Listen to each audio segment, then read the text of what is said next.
difference. And our idea of a high caliber group is one that is just like us. And that's not entirely facetious in that we basically want shareholders who look at the business the same way we do, because we're going to be around running something, and what could be worse than having a group out there had a whole different set of expectations than we did, and that evaluated us in a different way, or all of this sort of thing. I mean, if you are going to, you're going to have a given number of shares outstanding. Let's say we have the equivalent of 1,200,000 and some thousand A shares. Somebody's going to own every single share. Now, would you rather have them owned by people who understand your business, who understand your objectives, who measure you the same way you do, who have similar time horizons, or would you rather have the reverse? It makes a real difference over time to be in with people that are compatible with you.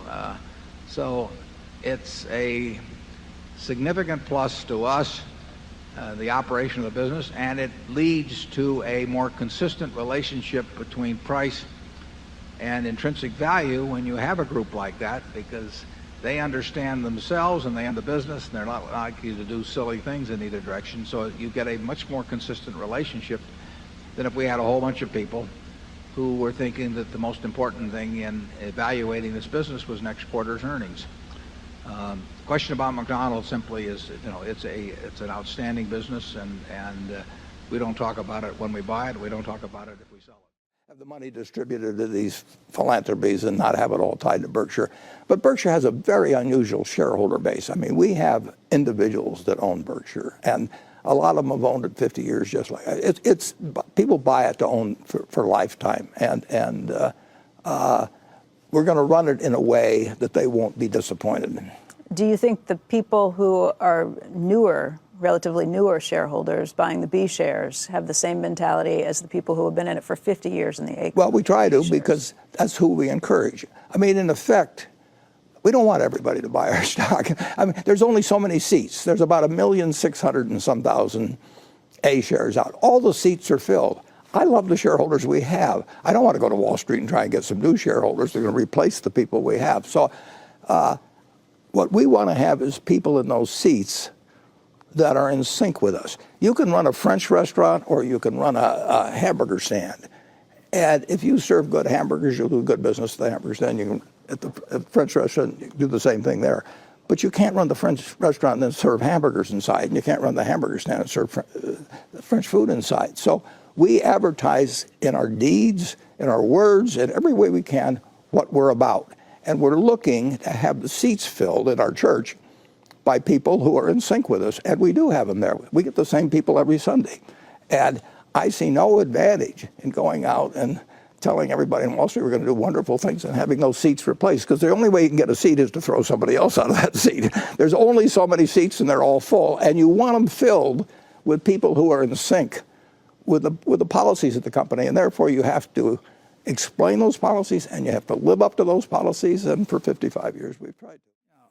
The interesting thing about marketable securities is that basically anybody can buy them. I mean, you might elect to join somebody in buying a McDonald's franchise, or a farm, or an apartment house, or something. But if you're running a public company, you can have anybody from Osama bin Laden, to the Pope as your shareholder. I mean, they elect you, don't elect them, they elect you. Now, if you want a shareholder body that is going to be in sync with you, it's important that, in my view, it's important that you let them know exactly what sort of institution you plan to run. And we've got the annual reports, we've got television interviews, we've got various ways of conveying to people what kind of a place Berkshire is. And to some that says come in, and to others it says stay out. Phil Fisher wrote a great book on investing back in the very early 1960s. And he described the situation this way. He said, look, you can have a restaurant, and it can say French food. And if you have French food inside, people are you're going to get a satisfied and returning clientele, and you can have another one that says hamburgers. But what you can't do is have hamburgers on the outside on the marquee and deliver French food inside. And so many companies sort of try and promise everything to everybody. Their investor relations department tells them that any shareholder they can get interested, they want. We want people who think the way we do. And we think on balance we won't disappoint them too much. But if we get a bunch of people that think that the earnings next quarter are going to be up 10% for some reason, and that's the reason they own the stock, we're going to have a lot of disappointed people. And our goal in life is not to spend our time associating with people that are going to be disappointed with us. And if it's our fault if we give out the wrong advertisement. So we try to advertise what we are, and then we try to deliver on that. And I do think we have the best group of shareholders in the world, among large publicly traded companies. And I think it's because we've got people that basically look into buying a business, becoming our partners over the years, and they know we'll treat them like partners, and they in turn give us a lot of comfort in having a stable shareholder base and a good feeling about just running the whole place. Charlie? Well, what happened here is to some extent an accident.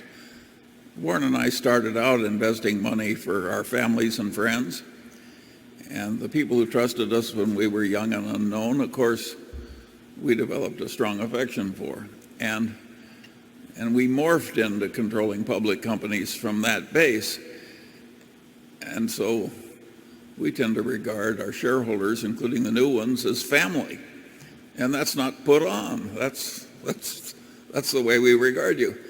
Other people can't do that because they morphed into their situation in a different way. And if you were a CEO and dealt with the average institutional investor who was interested in having his portfolio management look good the next 6 months, you'd find it hard to love your shareholders. They're sort of a hostile force that are putting unreasonable expectations on you. And so I don't think Warren and I deserve such wonderful credit for the fact that we have better relations with our shareholders. We came up in a totally different way. Now, we did have enough sense when we saw that it was such a good thing and so satisfying that we stayed with it. But Warren, we got into this by accident, didn't we? Yeah, we got in by accident, and we also were blessed with the fact that we did not have an investor relations department.